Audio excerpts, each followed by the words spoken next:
Título da mensagem de hoje: O Deus que eu conheço. É muito bom a gente lembrar os bons momentos que a gente passa com as pessoas. E Deus também tem momentos incríveis que Ele passa com a gente. É uma porção na Bíblia que mostra coisas impressionantes a respeito de Deus, na pessoa de Jesus. Jesus é Deus. Como Deus não era visível a nós, a pessoa de Jesus se tornou semelhante a nós, para que num período curto de tempo nós pudéssemos sermos elevados mais perto dele, compreendêssemos as coisas de Deus. E é uma sequência de fatos que aconteceu entre Deus e nós, que estão registradas no livro de Marcos, o Evangelho segundo Marcos, no capítulo 4. Uma sequência de 4 atos incríveis de Deus com as pessoas.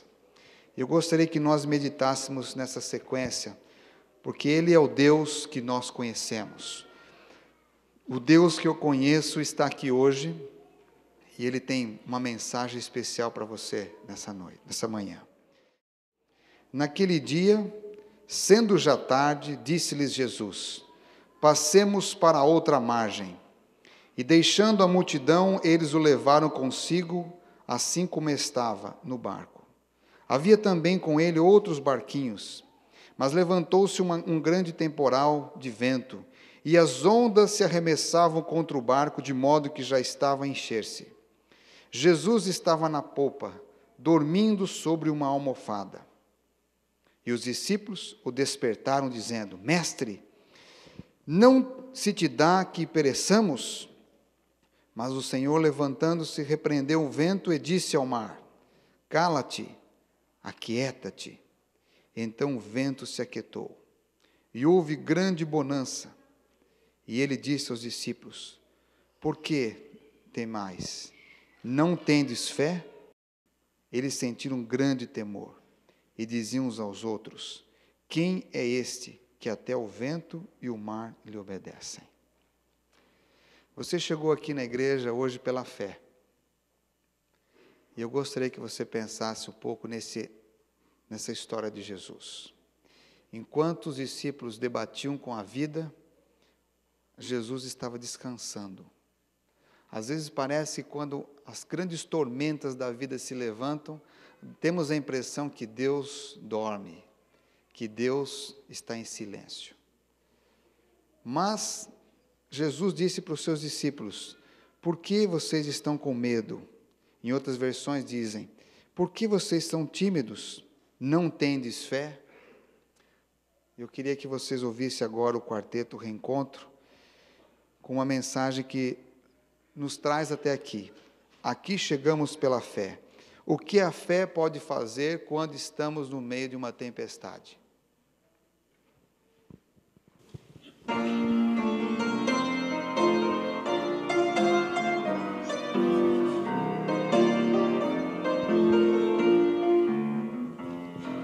Aqui chegamos pela fé, confiando em Deus. A palavra é fiel, não olharemos para trás. Vamos com fé. Não voltaremos. Aqui chegamos pela fé. Aqui chegamos pela fé. Eu relembro o que Deus fez por mim, as coisas impossíveis nas mãos de meu bom mestre entreguei. Aqui chegamos pela fé, confiando em Deus. A palavra é fiel, não olharemos para trás. com fé. Não voltaremos, aqui chegamos pela fé. Aqui chegamos pela fé. Chegamos pela fé.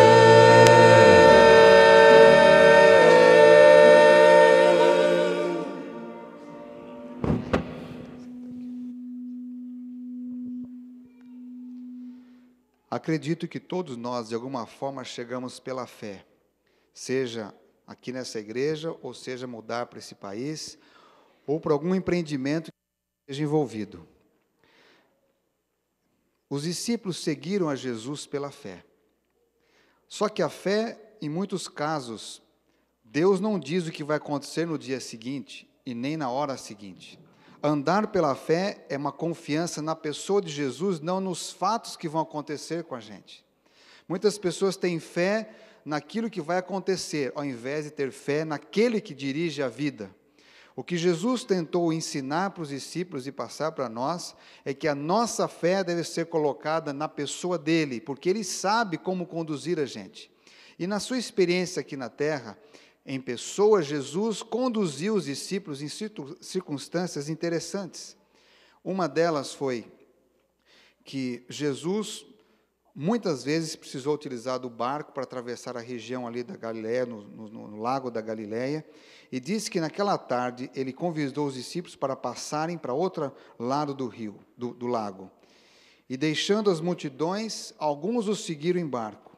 E diz que, esse texto, que uma grande tempestade de vento levou a ondas tão grandes a encher o barco de água e os discípulos estarem em profundo desespero.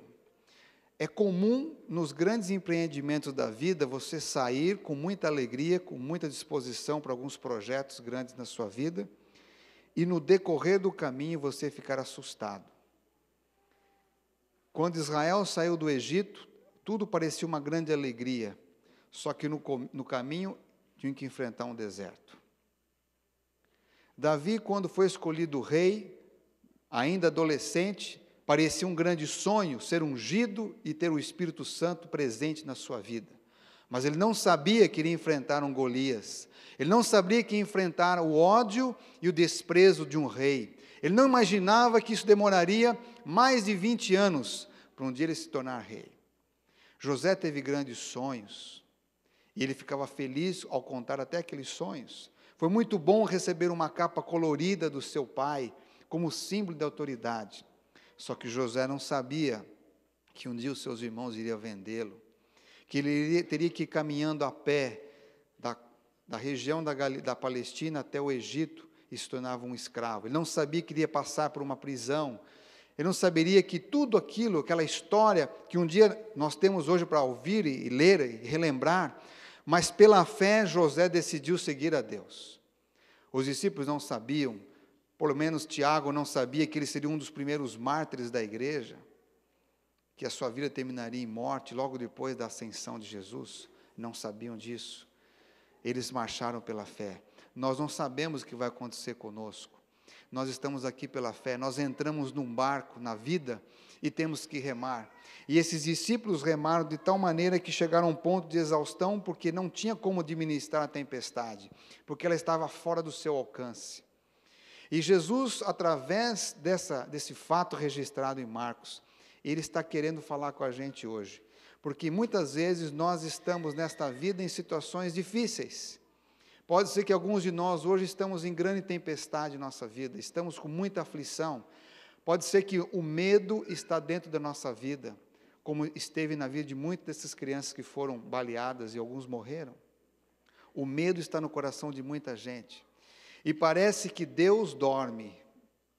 Mas o salmista, no Salmo 121, ele diz assim: o Deus de Israel não cochila e nem dorme. Mas por que Jesus dormia naquele barco enquanto os discípulos se debatiam contra a tempestade? Simplesmente porque Jesus sabe quem Ele é. O Deus que eu conheço está no controle de tudo. Amém? O sono de Cristo não era um sono de indiferença e nem de abandono, mas era um sono de tranquilidade, porque Ele é Deus. E na sua mão e na sua palavra está a autoridade de mudança. Quando Jesus despertar daquele sono, ele se levanta e ele simplesmente acalma aquela tempestade. Ele repreende o vento e diz: cala-te. Repreende o mar e diz: aquieta-te.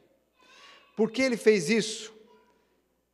Jesus fez porque na presença dele todos os elementos desse universo lhe obedecem. O único que tem dificuldade de obedecer a Jesus é o coração do homem, que às vezes questiona, que às vezes pergunta e que às vezes sabe a resposta, mas tem dificuldade de colocar em prática. De todas as coisas que Deus criou, todas elas obedecem na primeira comando de Jesus. Nós temos dificuldades. Mas naquele dia Jesus acalmou o mar, porque Jesus está dizendo para nós hoje: filho, eu posso acalmar a tempestade da sua vida. Alguns de nós queremos lutar contra as tempestades, queremos brigar contra o vento, queremos lutar contra ela, queremos falar alto contra as tempestades. Não adianta, quanto mais você gritar na tempestade, menos a sua voz será ouvida e você logo ficará rouco. Às vezes nós não temos como sair dos nossos problemas. Tem gente que acha que pode sair dos problemas e não consegue, porque tem problemas que estão acima da sua capacidade de sair deles. Ninguém podia sair daquele barco com vida, a não ser que Deus interferisse. Há situações na nossa vida, queridos, que só Deus pode nos tirar delas. E o Senhor está dizendo através dessa história, para nós ouvirmos duas frases, duas palavras, dois verbos importantes de Jesus. Primeiro, calma-te, ou cala-te, e depois aquieta-te. Às vezes, no meio da tempestade, nós precisamos nos calar. Deus precisa fazer com que a gente fique quieto, para a gente poder deixar Deus acalmar a tempestade. Eu gostaria nessa manhã de fazer um convite, se algum entre vocês que estão aqui na congregação, ou aqueles que estão ouvindo a gente, se tem alguém que está muito aflito hoje, que está dentro de uma grande tribulação, que precisa que Deus repreenda este vento, e que precisa se acalmar, eu gostaria de aproveitar esse momento da mensagem de orar por você. Porque é na oração que Jesus encontrava as respostas certas, a atitude correta para fazer a diferença. Se existe alguém nessa manhã que gostaria de Deus acalmar a sua vida, eu queria que você levantasse a mão. Eu queria então chamar você aqui na frente. Tem muitos de vocês que estão com a vida no momento ímpar. Talvez o seu barco esteja quase sossobrando no mar, espiritual, ou emocional, ou físico. Mas Deus nos convida a gente para vir à igreja, porque Ele diz que este lugar é uma casa de oração para todos os povos. E nas orações nós somos convidados por Deus para trazer aquilo que nós somos e aquilo que nós temos. Porque Deus pode fazer a diferença. O Deus que eu conheço, a primeira coisa que Ele faz, Ele acalma. Não esqueça disso. O Deus que você conhece, a primeira coisa que Ele faz, diante da aflição, das tempestades, Ele acalmar. E Deus quer acalmar a gente, acalmar o nosso coração. Não temas, aqui você chegou pela fé, e você vai continuar pela fé, porque eu vou acalmar você. Deus quer que você se aquiete, porque Ele vai acalmar a tempestade que está tentando destruir você. Senhor, Tu conheces todas as coisas, e nesta manhã de sábado nós nos levantamos neste barco. Não dá tempo nem de ajoelhar, Senhor. Nós nos levantamos e pedimos que o Senhor acalme a nossa vida, que o Senhor repreenda as tempestades, que ela não tenha poder, Senhor, para destruir-nos, que o inimigo não tenha poder para tirar a nossa paz, mas em nome de Jesus nós te pedimos que o Senhor traga tranquilidade para nós. porque na tranquilidade nós podemos ouvir a Tua sabedoria e podemos confiar em Ti, Senhor, porque nós chegamos pela fé e nós queremos marchar pela fé, porque o Senhor cuida de nós. Obrigado, ó Deus, porque o Senhor nos acalma. E nós tomamos posse dessa história da Bíblia. Levanta, Senhor, nossa vida e acalma-nos, em nome de Jesus. Amém, Senhor.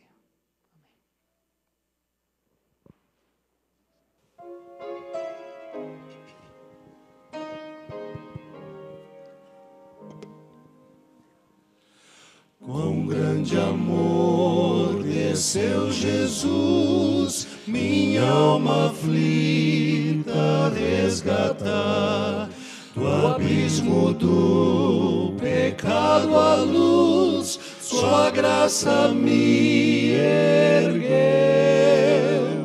Da perdição, Jesus me ergueu. com terna Mão, Jesus me ergueu. e assim transpus portais de luz. Louvores dou, Jesus me ergueu. Chamou bem antes de eu ouvir e comover-se o coração. Mas quando em sua palavra criei, ergueu-me o seu perdão. da perdição, Jesus me ergueu. com terna Mão, Jesus me ergueu. e assim Transpus portais de luz. Louvores dou, Jesus me ergueu.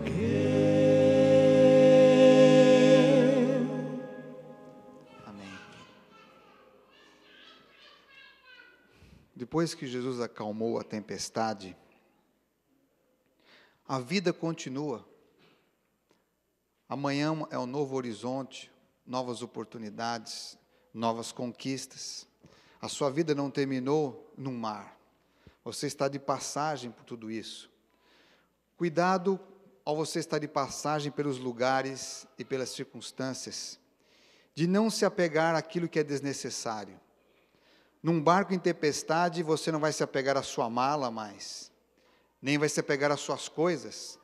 Você tem que cuidar simplesmente de você e buscar o seu Deus.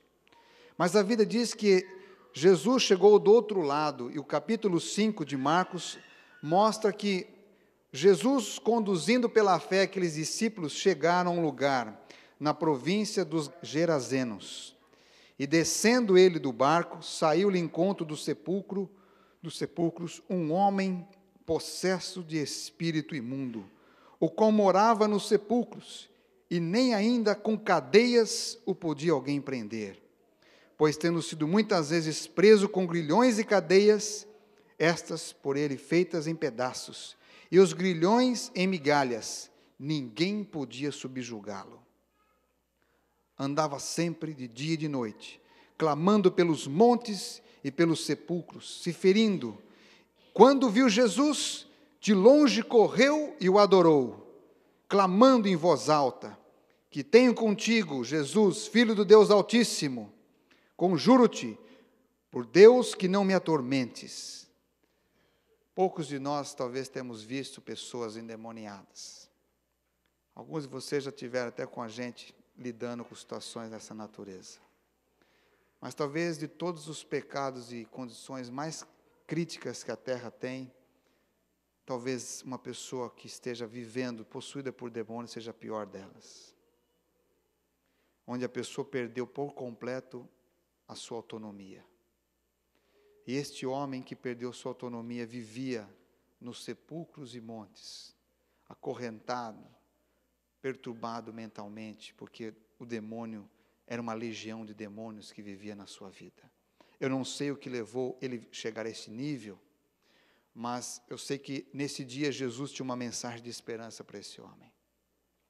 Eu sei que todos nós ficamos assustados, aqueles que leram as notícias do que aconteceu nessa escola no Rio de Janeiro, como já aconteceu outros fatos aqui nos Estados Unidos e outros países. Mas não sei se vocês tiveram a curiosidade para ler um pouco da vida da pessoa que cometeu o crime. Um jovem de 23 anos. O que leva uma pessoa a chegar a esse nível desse endemoniado? Não sei se alguém leu, mas lá diz um depoimento de um colega de classe desse rapaz, que quando estudava no 2º grau, no Brasil, ensino médio, era um menino tímido, não conversava com muita gente. O pessoal debochava dele. Ele andava com um colega que se dizia homossexual. Sofreu muitos tipos de gozação, bullying, esse tipo de situações. Possivelmente esse menino cresceu com um coração cheio de ódio. O dia que eu tiver uma arma, eu vou fazer o que fizeram comigo emocionalmente. O nosso mundo está cheio de pessoas abusadas, pessoas destruídas, de alguma forma, pelo pecado. Só que Satanás, ele é tão escrápulo, ele é tão nojento, que ele não vem em pessoa fazer isso com as pessoas. Ele usa outras pessoas para fazer isso. Então nós pensamos que a nossa guerra, a nossa vingança é contra o outro.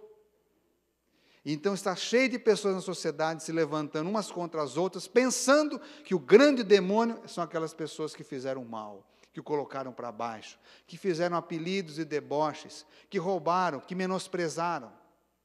Você vive num mundo que é destruído emocionalmente por Satanás, usando pessoas. Infelizmente, aquele moço também cometeu suicídio. Eu não sei tudo o que passava no coração dele. Nós vemos o fruto dos demônios na sua vida. Destruir pessoas.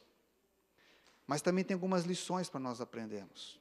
Para nós ensinar as nossas crianças que não é fácil ensinar, mas tem que ensinar o respeito uns para os outros. Para que a gente não cresça achando que os outros são os nossos inimigos.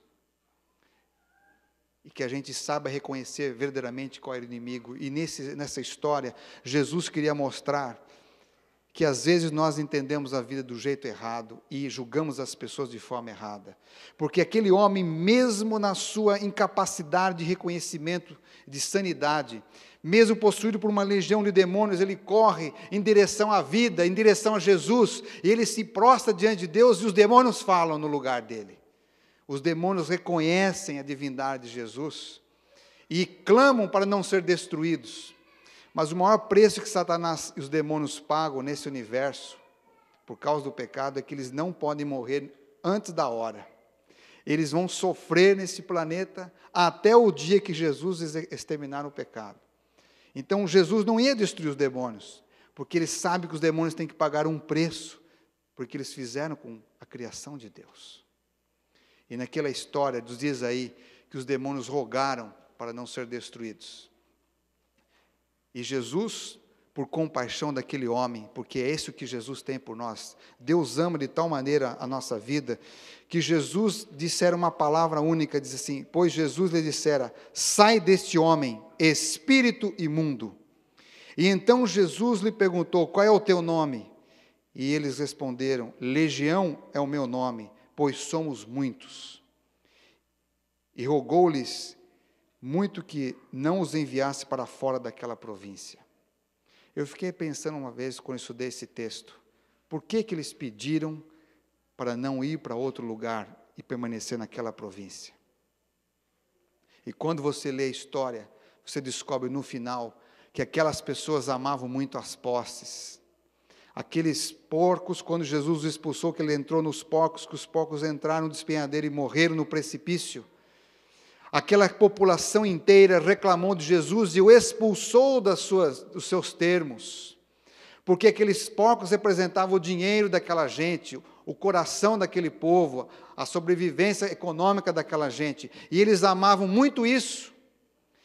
E os demônios amam muitas pessoas que gostam das coisas materiais. Ele não podia sair daquela província, porque aquela província, ela recebia os demônios em forma de coisas. Adoravam aquelas coisas. Isso talvez esteja grandes lições que Jesus esteja ensinando a gente nessa manhã, de que o Deus que eu conheço é um Deus que liberta, liberta-nos da possessão de Satanás em muitas circunstâncias. Aqui essa população toda era vítima do materialismo. Era melhor ter os porcos e homens endemoniados colocados nos sepulcros do que ter Jesus libertando eles. Às vezes, querido, nós corremos o risco da nossa vida de fazermos isso com a sociedade que a gente vive. Nós pegamos as pessoas com problemas mentais, emocionais, e jogamos elas para os sepulcros. E continuamos amando nossas coisas, achando que a vida continua, deve ser assim. Mas naquele dia Jesus mostrou o que Ele pode fazer quando existe a possibilidade de Ele ser adorado. E naquele dia diz que Jesus fez sair da vida daquele homem aquela legião. Geralmente uma legião, comparando com a legião dos exércitos romanos, eram 1.500 soldados. Imagine 1.500 demônios agindo na vida daquele homem para destruir a vida dele.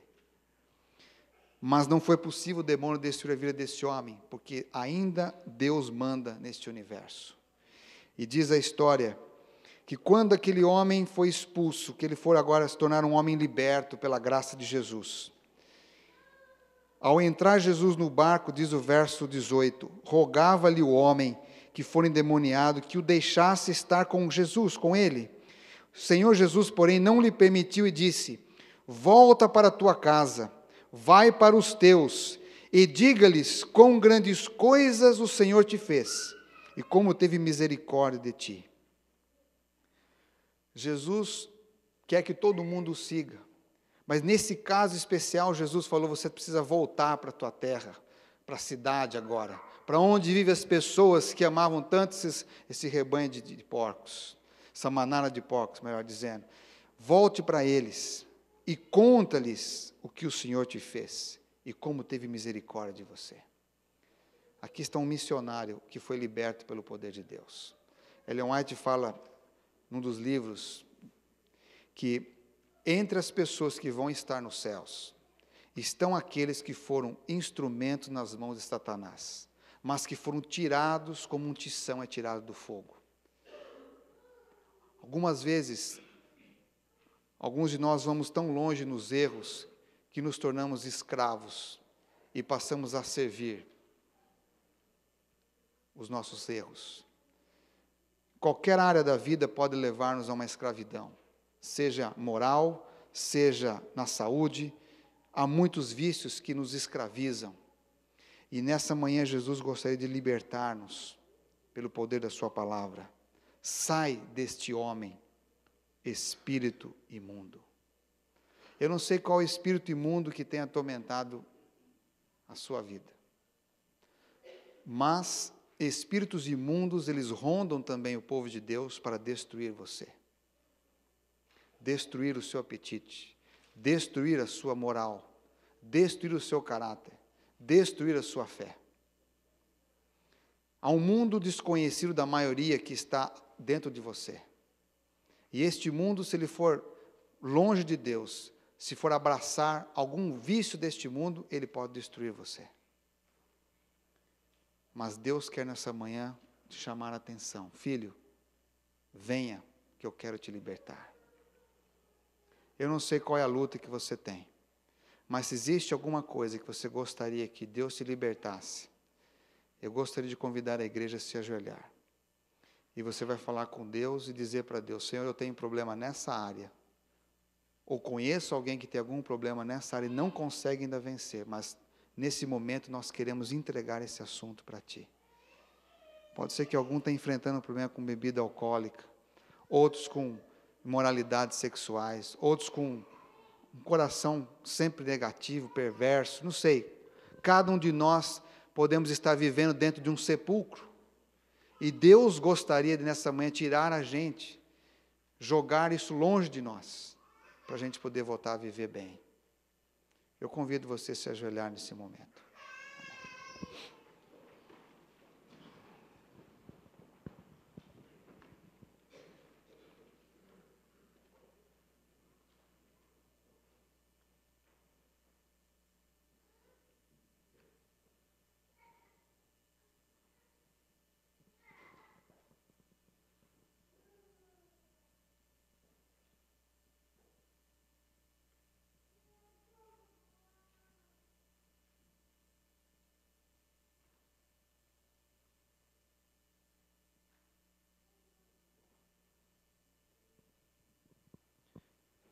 Senhor, assim como tivestes misericórdia daquele homem que vivia preso nos sepulcros e nos montes, longe de todos, tenha também, Senhor, misericórdia de nós, em nossas aflições, em nossos pensamentos, naquilo que o Senhor sabe que às vezes nos prende a este mundo.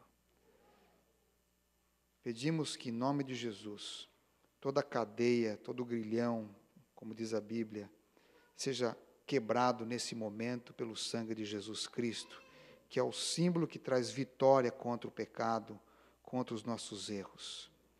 Perdoa-nos, ó Deus, pois nós cremos que em Ti encontramos libertação. Assim como acalmaste o mar, assim como trouxeste libertação àquele homem, nós te pedimos nessa manhã que nos liberte, em nome de Jesus. Amém.